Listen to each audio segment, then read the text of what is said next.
Whole amigos நான் இது செல்லியதுனால நிறைய பேருக்கு எனக்கு பிடிக்காம போகலாம். ஆனால் அது சொல்லி தான் ஆகணும்.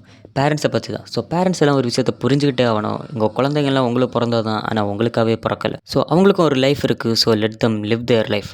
இதுக்கு சில பேரண்ட்ஸ் முட்டு கொடுப்பாங்க. எங்கள் குழந்தைகளை நாங்கள் இப்படி வளர்த்து நல்வழிப்படுத்துவோம் அப்படின்னு. இப்படி அடியும் இடியும் கொடுத்து தான் உங்கள் குழந்தைகளை நீங்கள் நல்வழிப்படுத்துவீங்களா?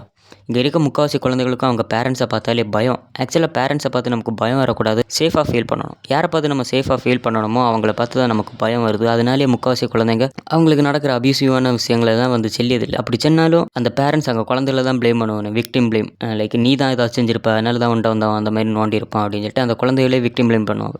ஆக்சுவலாக அவங்களுக்கும் ஒரு லைஃப் இருக்குது. அவங்க லைஃப் அவங்க விருப்பப்படி வாழ விடணும்னு இங்கே இருக்கிற முக்கால்வாசி பேரண்ட்ஸ் யோசிக்கிறது இல்லை.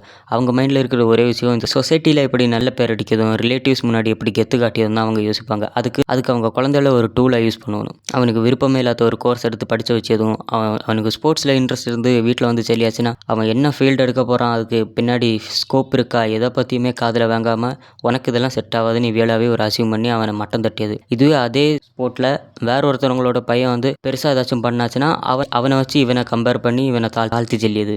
இது என்னென்னா இவங்களுக்கு ஒரு குழந்தை பிறந்துச்சுனாலே இவங்க வந்து கடவுள் மாதிரி நாங்கள் செல்லியே கேட்கணும், ஏன்னா நாங்கள் உன்னோட வயசில் மூத்தவங்க அப்படின்னு ஒரு மைண்ட் செட்டில் சுற்றிட்டு பேரண்ட்ஸையும் எதிர்த்து அவனுக்கு எது தேவையோ அதுக்காக அவன் வாய்ஸ் ரைஸ் பண்ணா நங்கி டிசிப்ளின்னா என்னன்னு சொல்லி குடிக்கின்ற பேரில் அவனை மென்டலி டார்ச்சர் பண்ணி அதுக்கு முட்டு வர கொடுப்பாங்க. இப்படியெல்லாம் வளர்த்தாதான் எங்கள் குழந்தை நல்வழியாக இருக்கும், வேற எந்த ஒரு கெட்ட வழியிலையும் போகாது அப்படின்னு. ஆக்சுவலாக ஒரு தப்பு பண்ணணும்னு நினச்சிட்டா அவங்க யாருக்கும் தெரியாமல் தப்பு பண்ணணும்னு நினச்சிட்டா அதை நீங்கள் என்னதான் செஞ்சாலும் கண்டுபிடிக்க முடியாது.